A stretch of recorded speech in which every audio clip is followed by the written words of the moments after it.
Obviamente, pues con el triunfo de Donald Trump, lo que estamos viendo es que muchas empresas estadounidenses, pero le diría incluso a nivel global, pues ya están haciendo esto que se llama DEI, diversidad, equidad e inclusión, pues lo están haciendo a un lado. Y obviamente hay temas fundamentales. Mañana es 8 de marzo y evidentemente siempre hay muchas reflexiones al respecto, sobre todo porque pues hay enormes pendientes que no dependen de los ciclos políticos que se van dando o de cómo se van dibujando las ideologías, sino de realidades muy concretas. Y me da mucho gusto saludar esta mañana a Valeria Moy. Ella es la directora general del IMCO, el Instituto Mexicano para la Competitividad, porque hicieron un análisis, Valeria, pues muy bueno en términos de lo que implicaría para la economía mexicana en términos de crecimiento, de tener e integrar más mujeres a la economía. ¿Cómo estás? Buenos días, qué gusto saludarte. Hola Rodrigo, qué gusto saludarte. Buenos días a todos los que nos están escuchando. Oye, pues datos muy interesantes los que plantean. Primero, pues uno que no es optimista, México tardaría 56 años en alcanzar la participación económica que tienen hoy los países de la OCDE y necesitaría incorporar a 18.600.000 mujeres a la economía. El reto es enorme enfrente. Cuéntanos de este análisis que hicieron. Muchas gracias, Rodrigo. Sí, mira, yo creo que el tema, justo cuando estamos enfrentando, no tiene nada que ver con Trump, ¿eh? Ahora no tiene absolutamente nada que ver con Trump, con aranceles, con la reforma del Poder Judicial, que son los temas que nos han ocupado en la agenda.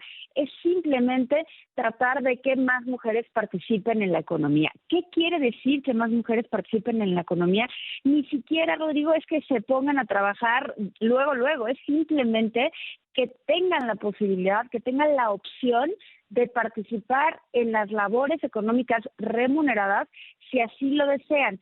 Hoy en México ese porcentaje es 46% y habrá quien diga, oye, es el más alto de la historia. Y sí, tendrá razón, porque hace poco era 43%. Entonces, poco a poco hay más mujeres participando en las actividades económicas del país.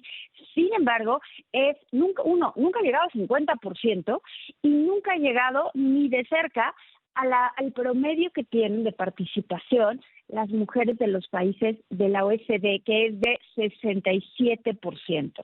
Estamos muy lejos de ese 67%, que es el promedio de la OCDE.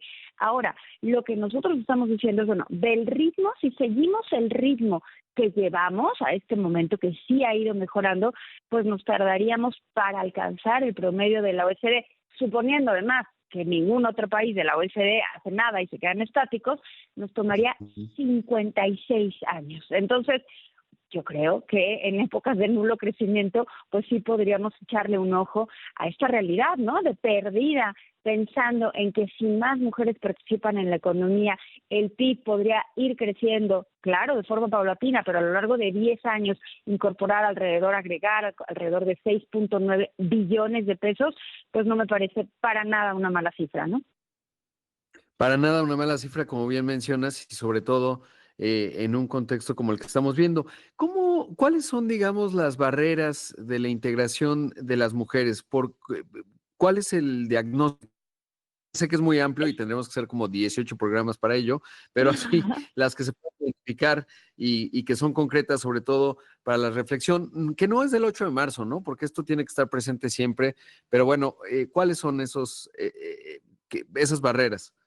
Yo creo que justo en efecto no es del 8 de marzo, ¿no? Siempre debemos de tocar el tema o siempre tenerlo como en la cabeza, más allá de que se haga algo específico, porque desde mi perspectiva, y esto sí es bien difícil de probar, de comprobar, de decidir, es que hay un tema cultural, familiar, de forma de vida, de entorno de crecimiento, en el que las mujeres hacen la mayor parte de la labor de cuidados de todos los hogares, de todas las familias. O sea, está como sobreentendido, no estoy diciendo que esté bien o que esté mal, simplemente está sobreentendido que son las mujeres las que van a hacer las labores de cuidados de los hijos, de los niños, por supuesto, de los discapacitados, y en estas épocas hay que tener muy en cuenta de los mayores también, porque en una población que va envejeciendo, pues ahora no solo es el cuidado de los niños, sino también el cuidado de los mayores. Y entonces, si dedicas, imagínate, 48 horas a la semana a labores de cuidado, 48 horas aparte de una jornada laboral, 48 horas no remuneradas, 48 horas normales, en promedio habrá mujeres para las que este número sea significativamente más alto, pues cómo puedes participar en la economía, ¿no? Entonces se vuelve un tema muy difícil de atender porque está intrínseco en la realidad familiar, en la realidad cultural y en la realidad educativa del país. Y por supuesto que eso hay que irlo cambiando. Entonces, cuando decimos, mira, hay que hacer políticas públicas, suena como si las políticas públicas tuvieran una varita mágica y resolvieran todo. Y no es el caso. Pero lo que sí podemos saber es que si no hay políticas públicas que provean, por ejemplo, un sistema nacional de cuidados, va a ser muy difícil que las mujeres puedan poco a poco compartir esta labor de cuidados como debería de ser normal en cualquier familia, ¿no? Labores de cuidados repartidas, compartidas y mejor distribuidas, pues para que todos los miembros de la familia en cuestión pues tengan la posibilidad y la opción de poder tener una actividad remunerada, ¿no? Exacto. Y sobre todo porque más allá, o sea, es un gran estudio, digamos, lo que puede agregar a la economía mexicana en términos de crecimiento, pero al final es prosperidad de los hogares, ¿no?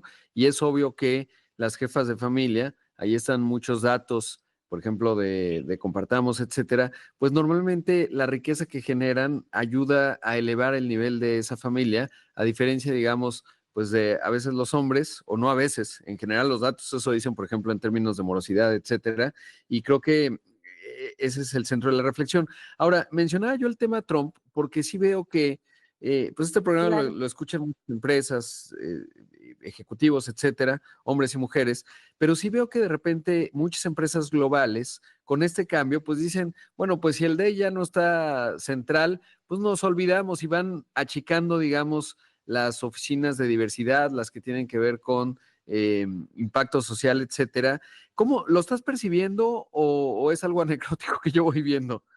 No es algo anecdótico, es algo real. Cuando yo decía que este estudio no está relacionado con las políticas de Trump, me refería a que esto es de alguna manera sin considerar lo que está pasando en este momento con Trump. Desde luego que lo que estamos viendo es que la eliminación de de estas áreas en las empresas, sobre todo en las empresas grandes, que son las que tienen margen para hacerlas, para diseñarlas, pues están desapareciendo, se les están asignando muchísimos menos recursos y sobre esto nadie levanta la mano, Rodrigo. O sea, sobre los aranceles todo el mundo levanta la mano, sobre las políticas en otros sentidos del presidente Trump todo el mundo levanta la mano, pero cuando Trump decide ir eliminando el fondeo o ir eliminando pues simplemente la conversación, pues las empresas siguen el mismo camino. Nadie levanta la mano, nadie dice nosotros sí nosotros vamos a seguir con lo que estábamos haciendo porque está funcionando. No, es mejor, se ahorran este tema, se ahorran la conversación y van quedando bien con quien sea, en este caso con el presidente de Estados Unidos.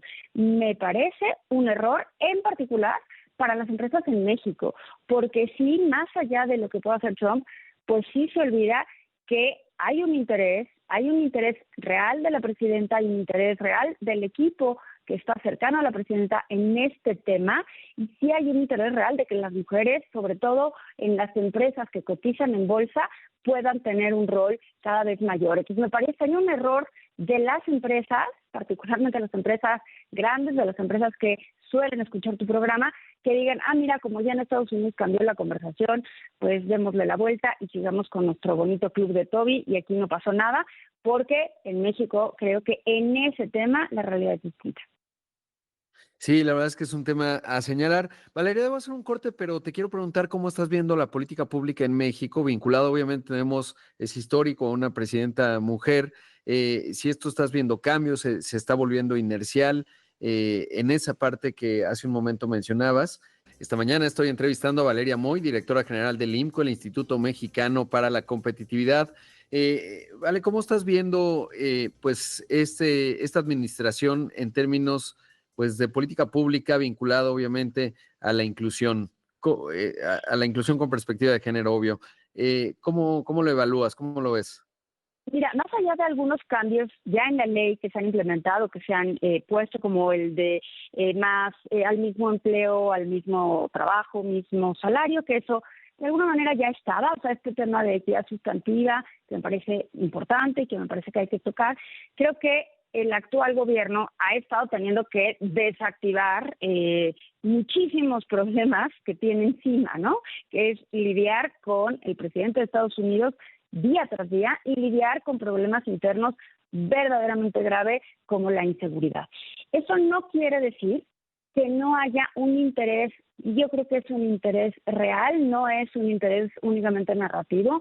Yo creo que hay un interés real de ir cambiando la participación de mujeres en la economía, en las actividades remuneradas, en reconocer que existe desde luego una brecha salarial, en reconocer que existe una brecha cultural en las actividades que se le asignan de una manera muy extraña, debo decir, como que se le asignan a las mujeres en lugar de dejar que sean sus propias decisiones. Y yo creo que esto no va a ser una cuestión de un día o de un cambio en una ley o de un año.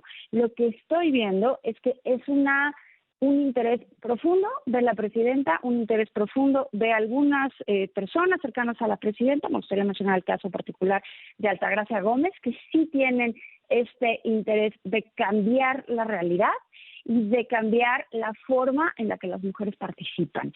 Han tenido que lidiar con un montón de cosas día tras día, pero me parece que esta agenda es real y que no es una agenda para la presidenta Sheinbaum y para este grupo de personas que le rodean, que no creo que sea una agenda únicamente de moda o únicamente una agenda temporal. Creo que sí tienen un interés real por cambiar las cosas.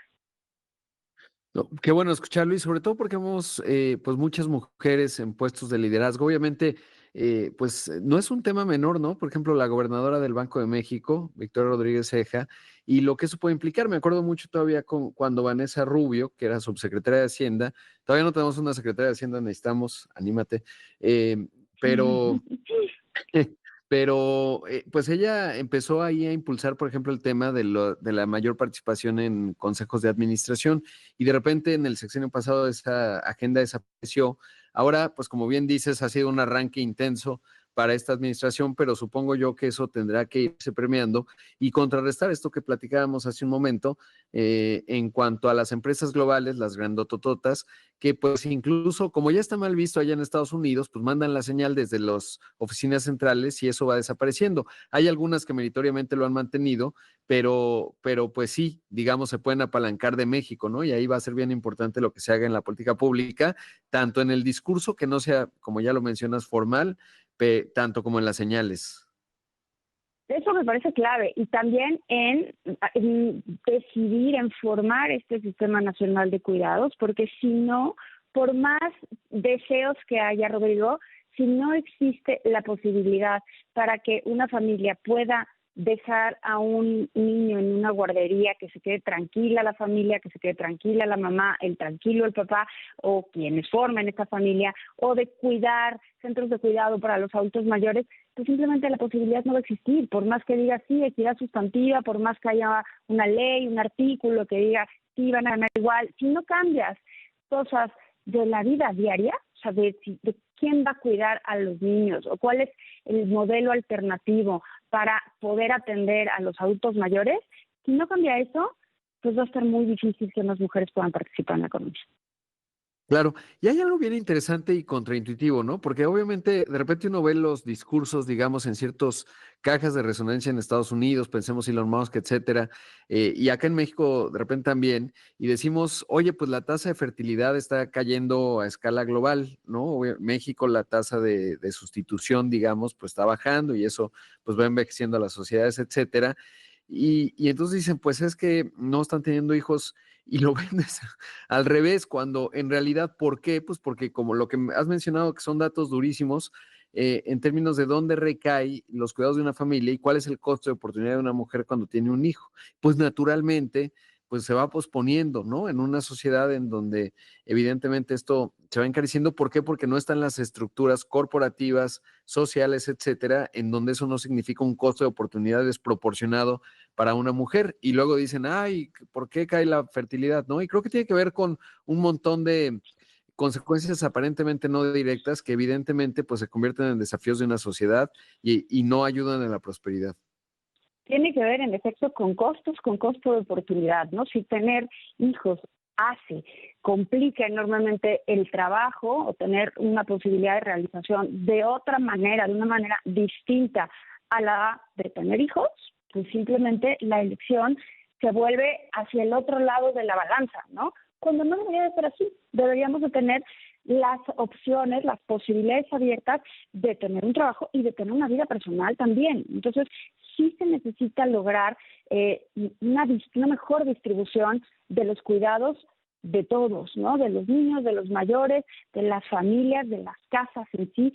Hay mucho trabajo por hacer, no es únicamente política pública, la política pública desde luego puede guiar muchas cosas, pero yo creo que esto nos debería invitar a una reflexión dentro de cada familia, cómo se están distribuyendo los cuidados y las labores adentro de cada hogar, porque si subimos los costos de oportunidad para las mujeres, pues que luego no se extrañe que no quiera tener hijos.